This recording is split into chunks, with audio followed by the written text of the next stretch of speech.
le dernier appareil militaire américain vient de quitter l'Afghanistan avec 24 heures d'avance sur la date butoir.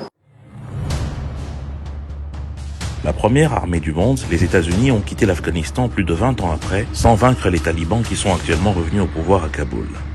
Mais dans l'entretemps, au cœur de l'Afrique, l'armée de la République démocratique du Congo, sous embargo, lutte depuis 2019 et même plus anciennement encore, face à plus de 140 groupes armés et plusieurs vagues d'agressions et de rébellions. En 2019, le baromètre sécuritaire du Kivu a répertorié plus de 140 groupes armés actifs dans l'est de la RDC.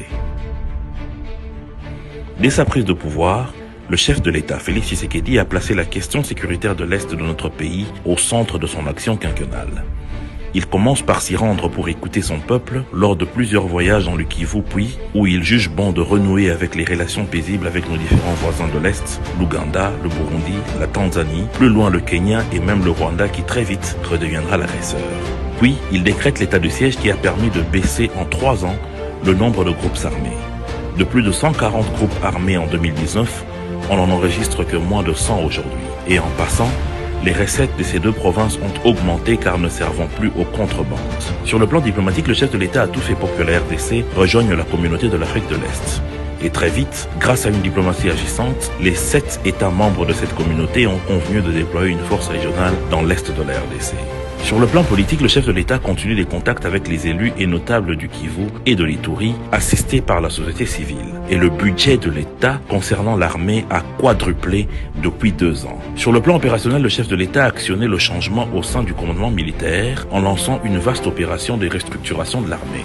Aujourd'hui, l'Est de la RDC se porte mieux, les visions notamment du M23 qui pensait comme en 2003 via le CNDP et en 2019 avec l'appui du Rwanda, prendre en étau le territoire de Rutshuru, les villes de Goma et Bukavu, se sont cassés les dents face à une FARDC plus déterminée.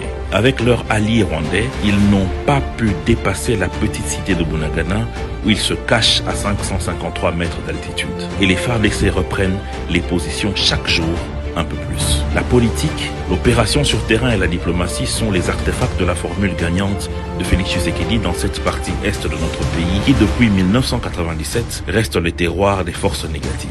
Mais depuis 2021, le Rwanda, premier sponsor de ce groupe, se retrouve mis à nu dans plusieurs rapports et certains bons de ces groupes armés sont en phase de se retrouver sur des listes des sanctions internationales. Hier, c'était la récréation sur le territoire national. Aujourd'hui, plus que jamais, plus rien ne sera comme avant et la libération de notre partie Est se dessine de plus en plus.